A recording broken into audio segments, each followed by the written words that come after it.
you know, and because we used to say yes to everything, and now it's like, seriously, I'm being so selective on who we work with, because all money is not good money.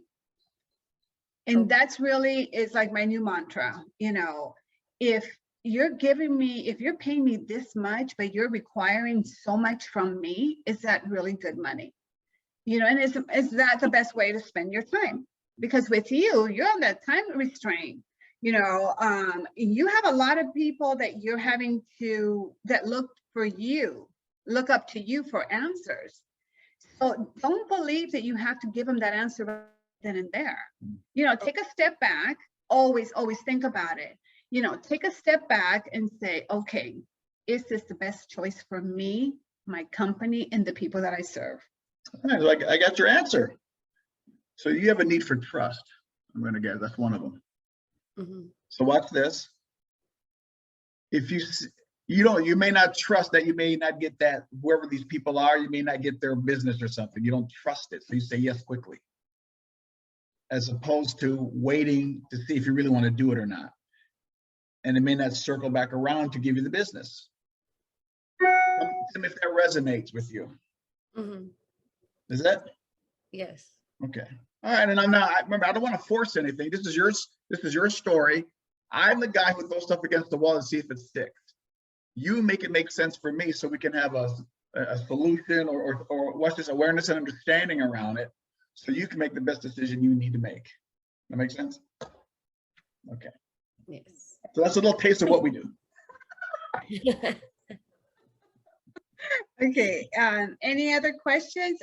Antoinette, you've been awfully quiet. Do you have anything to share? Any questions?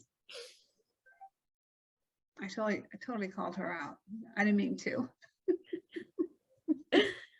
Okay, so really, I mean, everything else is pretty, you know, pretty common sense. What you were to need as far as, you know, if you're going to do it by hand or physical, not by hand, but physical, the pictures that you were to need, the newspaper, the glue, you know, just the basic stuff. And like I said, I actually buy all of my arts and craft at the dollar store, because they have a really good selection. And I love like this canvas little frame stuff. And then that way it's so much easier to work, and it's pretty, and you don't have to worry about it bending or anything like that. One of the ladies in the last class, she even got an easel, and she put hers on an easel. I thought that was pretty good, because it just looks like, you know, art piece. So that would be something also that you could do. So anything else, Mr. Odin? Well, let's circle around and say, you know, what did you, as observers or students here, pick up from this hour of vision boarding? Vision boarding, is there such a thing? We're vision boarding. It's like a verb. Diana Heights. Oh. Get back here. Get back here. Where you going? Run from me. I was turning on the heater. It's so cold. We're in California. It's nice. You guys got to appreciate but that. He's from Minnesota, so he doesn't. Yeah, I'm double layered. Oh no, man, everything's So what were some of the observations, aha moments you had in this hour here? Things you may not have known before that we shed some light on. Definitely the color.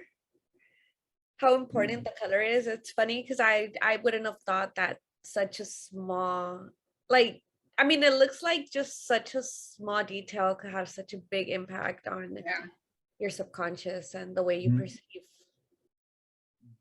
Yeah, just to let you know, that subconscious is something else. It is really, really critical. Yeah, like the more we learn about it, it's like the more I want to learn about it. It's just, it's unbelievable. So we took a 3 or 4 day course, 8 hours a day. And it was amazing. And so we're doing another one next month. But it's just because it's fascinating. And the more you hear about it and the more you practice it, it really becomes like realistic. You know, it's like you never think about that. I would have never thought about my subconscious mind, 95% and 5%, you know, it's what my conscious mind. But once you think about it, it's unbelievable. Because then you know if it's fear or fact. So, Darío, give me something all the way from Ecuador. Really? I'm sorry, but I just received a phone call from work, so I had to put you on the standby. Oh, But hearing what you say and what Diana just said right now, I agree with her. Just the idea to think in color, what you want and what you desire, it's really special. And I think that that's one of the key for success in what you want to achieve. I have been following these kind of things a lot of time. And I guess that as a lawyer, you have to use this because you have to deal with a lot of troubles, with a lot of problems, and you have to focus in how you are going to solve them. Okay, so in many times, for example, when I have to deal with a negotiation, I used to visualize what is going to be the meeting that I'm going to have, where I am going to be seated, who is going to be next to me, and what is going to be the result of the negotiation. And usually I used to think how the other people, my counterpart, is going to act and what is he or she is going to say. And it's incredible because sometimes that's exactly what happens. She says what I want that she says, or she acts what I want, how I want that she acts. It's the power of suggestion. You don't even have to tell her, but just the fact that this is, you visualize, it's almost like you're teletransporting information. It's just, to me, it's fascinating when that works out. I'm like, yeah, it's great. It's like, I was watching the Twilight Zone yesterday with my daughter, and this is just like the Twilight Zone. Na, na, na, na, na, na, na. What is happening here? Why is she acting like that? She's just acting as I want that she acts, so he acts. So, but now that you said that you have to put color in your ideas, in what you are visualizing, it's the first time that I realized that that is what happens in the reality. Yeah. You put color.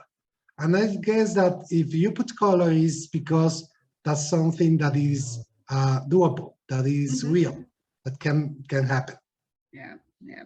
And then also, Darío, especially for you, so I don't know, at the beginning I mentioned that we are working with law firms, but we're working with women, actually women and men, but women that are not being perceived as, even though they're attorneys, they went to the same school as, the men counterpart do, but they're not being perceived as equals or, a good attorney or whatnot.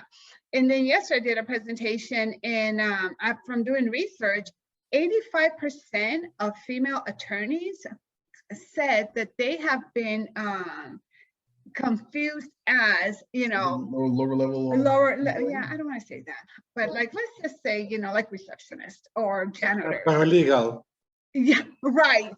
And these women are killing it. They are killing it, but it's just that's a perception. So the other thing that's really important for you, as I believe, is needs. Always think about needs. What is that person needing? Why did that person say that? Why? What are they needing in the moment? Even your kids. I wasn't big on this. I raised my 3 daughters as bam, bam, bam, bam. a Cuban household. I used to call it a communist household here. But with the grandbabies, it's completely different. So Michael started with the 10-year-old, working with him since he was like, I kid you, 18 months and maybe even younger. He would always ask, what is it that you're needing? What are your needs? And I kept telling him, he doesn't need anything. He doesn't pay mortgage. But, obviously that's not the best thing to do. But that little boy now, he's 10. And he is so good. Like, he expresses himself so well, sometimes a little too well for us. He'll tell you what he is needing and, what he doesn't need. It's not always saying what you do need, but also what you don't need. There's Antoinette. So